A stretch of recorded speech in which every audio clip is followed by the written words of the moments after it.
Ô, Memphis, deixa eu falar uma coisa pro seu irmão. Pô, você tá com olheira. Você não dorme. Você só tem evento. Sabe que ser o craque do time é como ser o único bombeiro em uma cidade inteira pegando fogo. Todo mundo te chama quando a coisa aperta. Todo mundo espera que você resolva tudo sozinho. Mas se a cidade queima inteira e você não consegue apagar cada incêndio, ninguém vai lembrar o quanto você tentou. Vão dizer que você é fogo de palha. É isso que é ser o craque. É ser o salvador quando ganha e o culpado quando perde. Pessoal, se vocês gostarem do vídeo, por favor se inscrevam. Isso vai motivar demais a gente continuar trazendo histórias reais que ninguém tem coragem de contar. Quando você começa no futebol, ser o craque parece o maior sonho do mundo. É o que toda criança quer ser. A referência, o camisa 10, o que todo mundo grita o nome, mas o que ninguém te conta é o peso que isso carrega. Quando você se torna o craque, você para de ter dias ruins. Quer dizer, você ainda tem, mas ninguém aceita. Se você joga mal, é porque não se dedica. Se você sente dor, é frescura. Se você pede pra sair, é porque não tem raça. O craque não pode falhar. O craque não pode cansar. O craque não pode ser humano. Todo treino, todo jogo, todo segundo, você tem que mostrar que ainda é o melhor. Porque basta um vacilo e já tem alguém dizendo que você tá acabado. Que era só hype. Que nunca foi tudo isso. E quanto maior você se torna, mais gente quer ver sua queda. É triste, mas é verdade.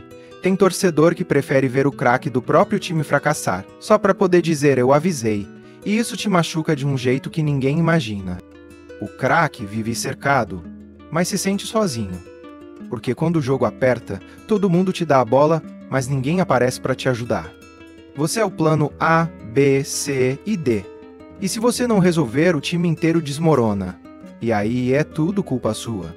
Ninguém analisa o coletivo, ninguém fala do erro do zagueiro, do passe errado do volante ou do goleiro que aceitou. Só falam de você, só te cobram. E o pior é que você começa a se cobrar também. Você entra em campo com uma pressão absurda, com a cabeça dizendo que você precisa decidir, que você tem que fazer o gol, que você tem que carregar o time. E essa cobrança interna vai te consumindo. Você perde a alegria de jogar. Você começa a ter medo. Medo de errar, medo de decepcionar, medo de não ser mais suficiente.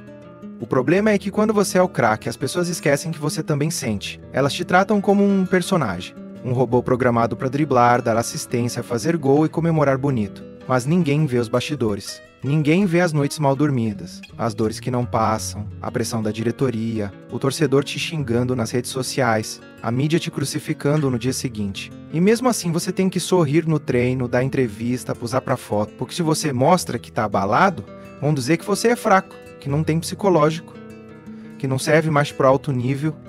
É um ciclo cruel. E o mais louco é que o craque não pode nem comemorar muito. Se vibra demais, dizem que é marrento. Se é tímido, dizem que não tem sangue. Se responde uma crítica, é estrela. Se cala, é omisso. Tudo que você faz vira arma contra você. E isso vai minando sua cabeça, vai te deixando tenso, inseguro, e quanto mais você tenta agradar todo mundo, mais você se perde de quem você é de verdade. Você começa a jogar para calar crítica, e não para curtir o jogo. Você começa a correr atrás de aplauso, e não dá bola. E ser o craque te isola, porque muita gente te cerca por interesse. Tem empresário, jornalista, assessor, patrocinador, todos querendo uma parte do que você representa. Mas quando você precisa de um ombro, de uma palavra verdadeira, ninguém aparece.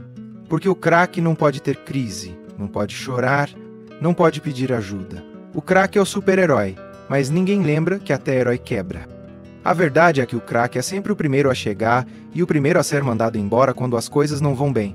Se o time perde 4 jogos é porque o craque não decide mais. Se o vestiário racha é porque o craque não é líder. Se o treinador cai, é porque o craque fez corpo mole. Tudo cai no colo dele. E o pior, ele não pode nem reclamar. Porque se reclamar, vão dizer que ele tá querendo tirar o foco, que tá criando clima. Que é mimado.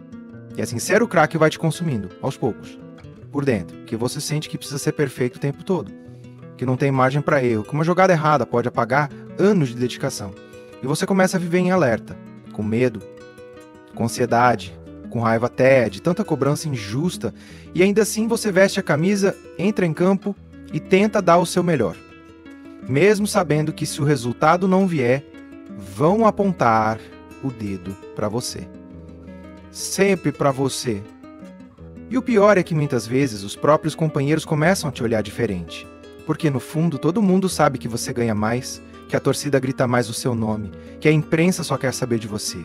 Isso cria um abismo invisível dentro do vestiário. Quando você erra, ninguém te defende. Quando você fala, ninguém escuta. Porque ser o craque é também carregar a inveja disfarçada de silêncio. É entrar no ônibus, depois de uma derrota, e sentir o peso dos olhares.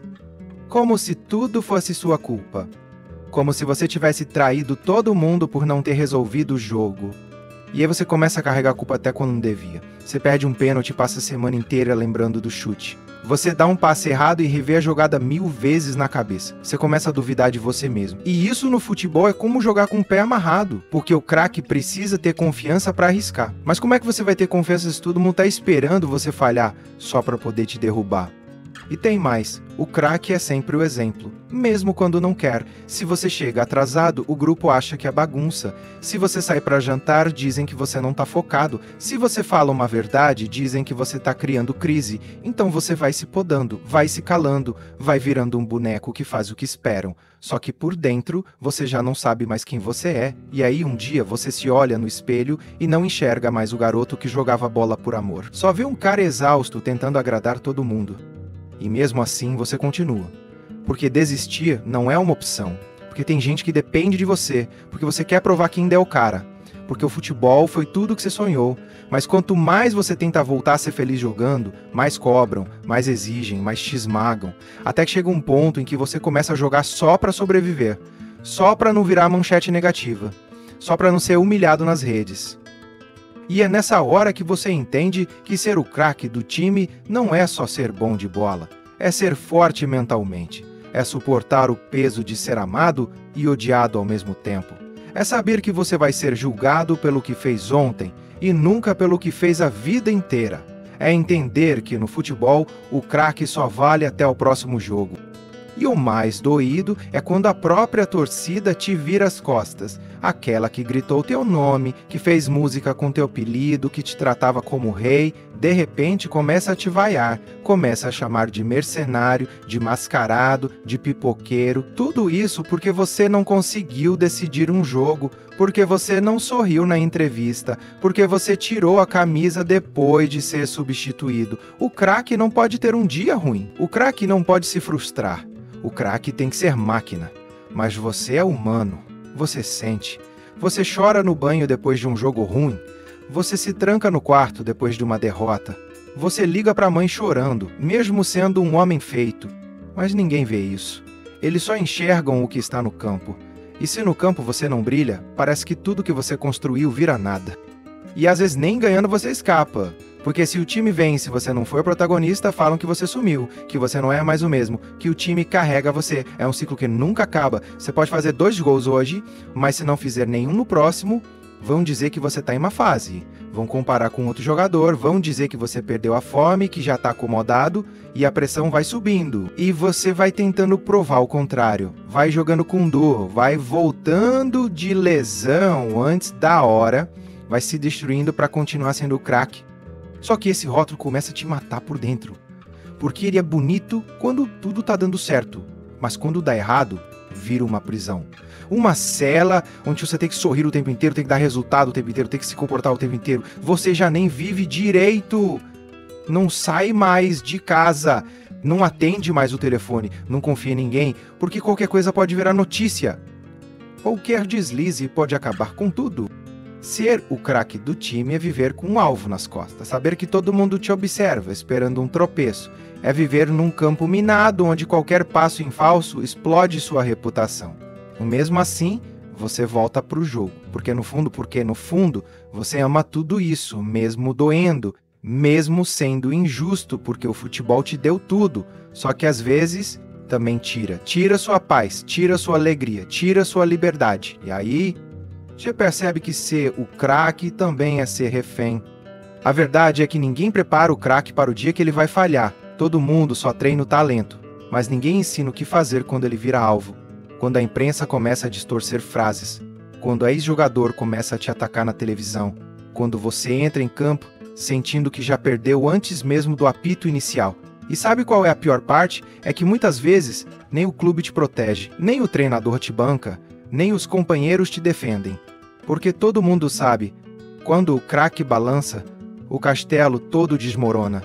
E aí você vira o bode expiatório, o símbolo do fracasso. Mesmo sendo o mesmo cara que, meses atrás, era o símbolo da esperança.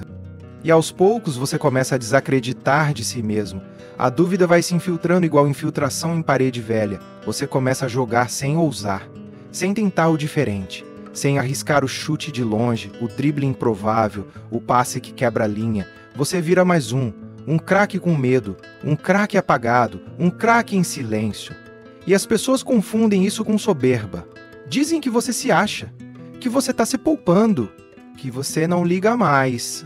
Mas mal sabem elas que você está lutando todo dia para continuar em pé, que você faz terapia escondido, que você chora antes de dormir, que você pensa em largar tudo.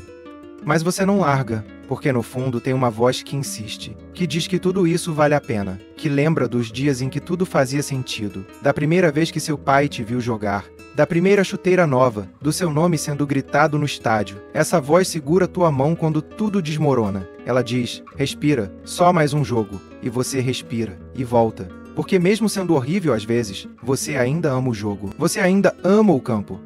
Ainda ama a bola. Ainda ama fazer parte de algo maior que você. E por isso, mesmo machucado, mesmo esgotado, mesmo injustiçado, você segue sendo craque. Porque no fim, ser craque é isso. Não só carregar um time, mas carregar o mundo. E ainda assim, continuar sorrindo. Se você sentiu essa história, se ela tocou em algo que você já viveu, ou viu alguém viver, se inscreve aqui no canal. Isso ajuda demais e me motiva a continuar trazendo reflexões como essa. E comenta aqui embaixo. Você acha que ser o craque do time é um privilégio ou uma maldição?